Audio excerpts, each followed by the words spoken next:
ನೀಡುವ ಕರಪತ್ರಗಳನ್ನು ಹಂಚುವ ಮೂಲಕ ಜಾಗೃತಿ ಮೂಡಿಸಲಾಯಿತು. ಇಂದು ವಿಶ್ವ ಪರಿಸರ ದಿನಾಚರಣೆ. ಇದರ ಅಂಗವಾಗಿ ಒಬ್ಬೊಬ್ಬರು ತಮಗೆ ಮನಬಂದಂತೆ ಪರಿಸರ ದಿನಾಚರಣೆ ಆಚರಿಸಿದರೆ ಕನ್ನಡ ಸೇನೆ ಕರ್ನಾಟಕ ಸಂಘಟನೆಯ ಮುಖಂಡರು ಜಿಲ್ಲಾಧಿಕಾರಿಗಳ ಕಚೇರಿ ಮುಂದೆ ನಿಂತು ಸಾರ್ವಜನಿಕರಿಗೆ ಕರಪತ್ರಗಳನ್ನು ಹಂಚಿ ಜಾಗೃತಿ ಮೂಡಿಸಿದರು.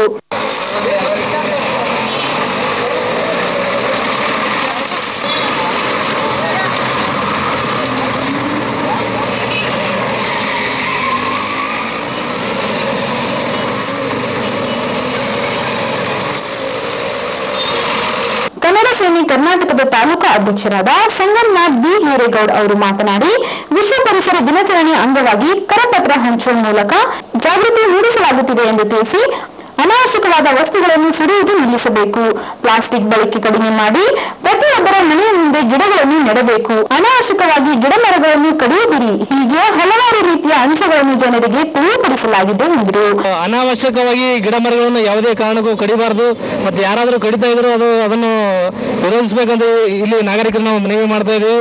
ಮತ್ತು ಆಟೋ ಚಾಲಕರು ಮತ್ತು ಲಾರಿ ಚಾಲಕರು ಏನು ಮೂಲ ಇಂಧನ ಇರ್ತದೆ, ಮೂಲ ಇಂಧನ ಬಿಟ್ಟು ಮತ್ತೆ ಇತರ ಇಂಧನವನ್ನು ಒಳಗೆ ಮಿಶ್ರಣ ಮಾಡ್ತಾರೆ, ಅದು ಮಾಡಬಾರ್ದು. ಅದರಿಂದ ಪರಿಸರಕ್ಕೆ ಗಂಭೀರ ಪ್ರಮಾಣದ ಹಾನಿಯಾಗಬೇಕು.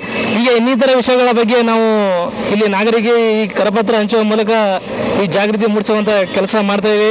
ಅದಕ್ಕೆ ನಾಗರಿಕರು ನಮ್ಮ ಈ ಹೋರಾಟಕ್ಕೆ ಬೆಂಬಲ ನೀಡಿ ಪರಿಸರ ರಕ್ಷಣೆಗೆ ಮುಂದಾಗಬೇಕೆಂದು. ಅದೇ ರೀತಿ